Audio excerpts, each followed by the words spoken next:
ಪವಿತ್ರ ಗೌಡ ಕೋರ್ಟ್ನಲ್ಲಿ ಬರುವಂತಹ ಆದೇಶಕ್ಕಾಗಿ ಕಾದು ಕೂತಿದ್ದಾರೆ. ಪರಪ್ಪನಗ್ರಹಾರ ಜೈಲಿನಲ್ಲಿ ಪವಿತ್ರ ಗೌಡಗೆ ಟೆನ್ಷನ್ ಶುರುವಾಗ್ತಾ ಇದೆ. ಒಂದ್ ಕಡೆಗೆ ಸಂಕಷ್ಟಗಳ ಮೇಲೆ ಸಂಕಷ್ಟ. ಇಲ್ಲಿ ತನಕ ಕಾನೂನಿನ ಹೋರಾಟದಲ್ಲಿ ಜಯ ಸಿಕ್ಕಿಲ್ಲ. ಬೇಲ್ ಸಿಕ್ಕೇ ಸಿಗುತ್ತೆ ಅನ್ನೋ ವಿಶ್ವಾಸ ಪವಿತ್ರ ಗೌಡದು. ಪ್ರಾಬಬ್ಲಿ ಅವರ ವಕೀಲರೇನಾದ್ರೂ ಅಂಥದ್ದೊಂದು ವಿಶ್ವಾಸವನ್ನು ಅವರು ಕೊಟ್ಟಿದ್ದಾರೋ ಗೊತ್ತಿಲ್ಲ. ಆದರೆ ಸಿಕ್ಕಾಪಟ್ಟೆ ಕಾನ್ಫಿಡೆನ್ಸ್ ನಲ್ಲಿ ಅವರು ಇದ್ದಾರೆ.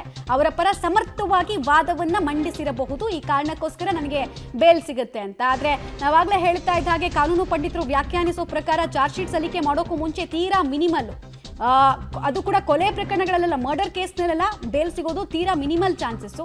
ನೋಡೋಣ ಏನಾಗುತ್ತೆ ಅಂತ. ಇನ್ನೇನು ಸ್ವಲ್ಪ ಹೊತ್ತಲ್ಲಿ ಗೊತ್ತಾಗುತ್ತೆ.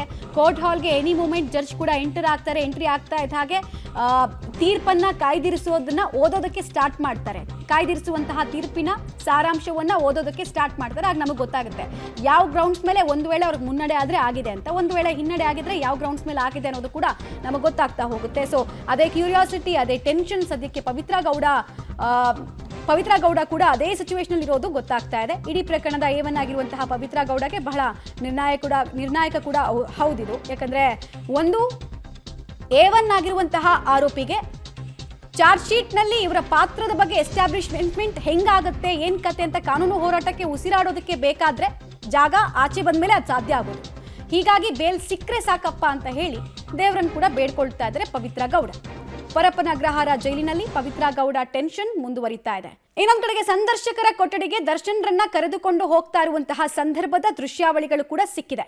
ಅವರ ಪತ್ನಿ ವಿಜಯಲಕ್ಷ್ಮಿ ಈಗಾಗಲೇ ಭೇಟಿ ಕೊಟ್ಟಿದ್ದಾರೆ ಅನ್ನೋದನ್ನ ನಾವು ಹೇಳ್ತಾ ಇದ್ವಿ. ಸೊ ಅವ್ರನ್ನ ಮೀಟ್ ಮಾಡೋದಕ್ಕೆ ಅಂತ ಹೇಳಿ ಸಾಮಾನ್ಯವಾಗಿ ವಿಚಾರಣಾಧೀನ ಕೈದಿಗಳು ಮತ್ತು ಮನೆಯವರಿಗೆ ಅಂತ ಹೇಳಿ ಒಂದು ಸಂದರ್ಶಕರ ಕೊಠಡಿ ಅಂತ ಇರುತ್ತೆ ಜೈಲಿನೊಳಗೆ. ಆ ಸಂದರ್ಶಕರ ಕೊಠಡಿಗೆ ಪ್ರಾಬಬ್ಲಿ ಅವ್ರನ್ನ ಕರ್ಕೊಂಡು ಹೋಗ್ತಾ ಇದೆ.